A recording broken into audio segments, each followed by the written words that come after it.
So I want to start this and give a quick shout out to Ronnie for being goofy on Twitter. You know, he used to be a Minecraft YouTuber, thought he was pretty cool, but he kind of went off the deep end, and you know, I wish him the best. But regardless, it gave me this idea of this video here on Real Talk, and I haven't done a video on here in a few weeks.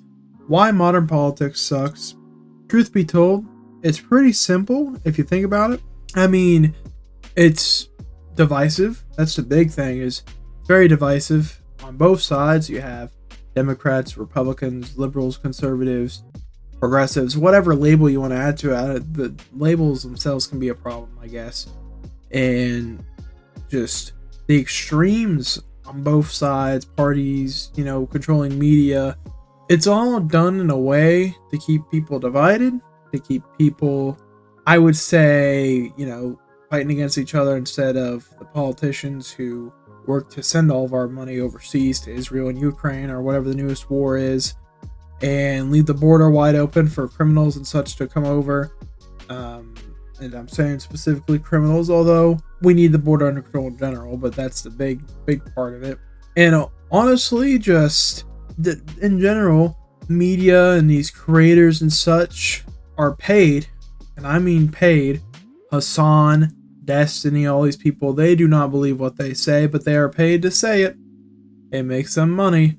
Looking at Harry Sisson and all those dudes who will live in New York apartments, get paid by Pallet Media, which is funded by the DNC, and I'm sure there are people on the other side, Republicans as well, randomly just starting to become political. I don't see as much evidence of that, but I'm not going to pretend it doesn't happen, because it definitely does. It's all done to keep people divided and such, when in reality, there are going to be things we disagree on. There are things we may even debate or argue about. But it can be, politics can be simplified to three things. Primarily, people want to be able to work, make a decent living, and be able to live. As simple as that. That's number one. Number two, for most people anyway, they want the stability to try to start a family. In the past, people have had bigger families or started families under bad conditions, and they still do. I have no problem with that. But there are a lot of people try to be somewhat stable in their finances before starting to have kids, and that's just not something that is feasible for some people. So then they don't, and they may regret it, they may not. But the point is that a lot of people want to have kids, and some still will, but some may not, just because right now we're not in a position financially where that's something for everybody. And three, people don't want to feel like every single day the world could come crumbling down and that they could lose their job to AI, or to, on the other side, on the other flip of the coin, to somebody who could be paid less, like illegal immigrants or whatever that came over. These big companies maybe ship the jobs overseas, that sort of thing. People just want to be able to know they'll have a job, they can work, build a little bit for themselves. So I'm not saying you should be able to buy a mansion or whatever just by working a 9 to 5, but you should be able to live a decent life if you're good with your money and you don't blow all your money on things. If you're decent with your finances, you do your part of the work, of course, and be knowledgeable about finances. You want to be able to live alright, start a family, and know you'll have a job tomorrow. Media makes it seem like that won't happen, and I'm not saying it's guaranteed to happen, but that's the basic tenets of it. If you can get that, most people are pretty comfortable whether a Democrat or Republican would be in office. They don't really care about that. If they can promise them that and make that happen, it doesn't matter. Unfortunately, we live in a world where that's just not the case right now. A lot of people really think that if one person, be it Kamala or be it Trump, whoever gets in office, that it's going to be awful if they do, and the other person needs to win or whatever. The truth is, whatever they promise, realistically, a lot of it's going to get ironed out by Congress, especially Kamala Harris. It's polling wise, it's looking like there'll be at least a Republican Senate, so we're going to have a divided federal government. If you don't know what that means, it basically means not a whole lot's going to get done for at least 2 years if Democrats take the House or the presidency, because it's looking like there'll be at least a Republican Senate.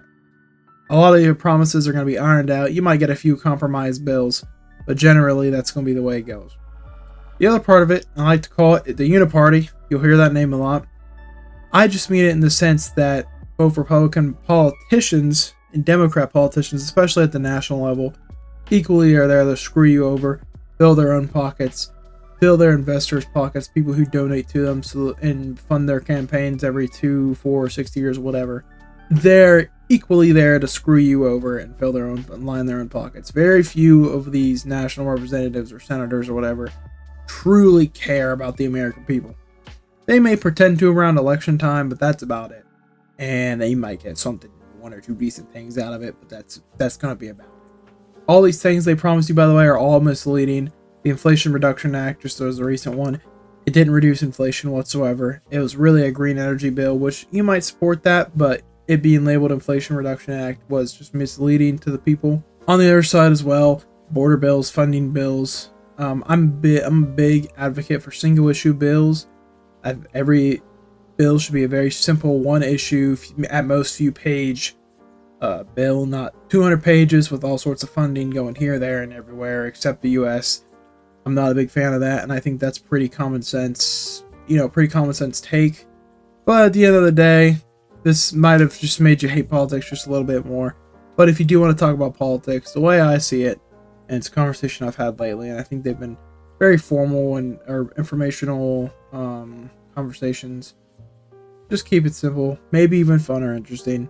If you like history, you like looking at political maps or presidential maps or whatever, it can be fun, it can be interesting. Just don't pull a lot of Roni.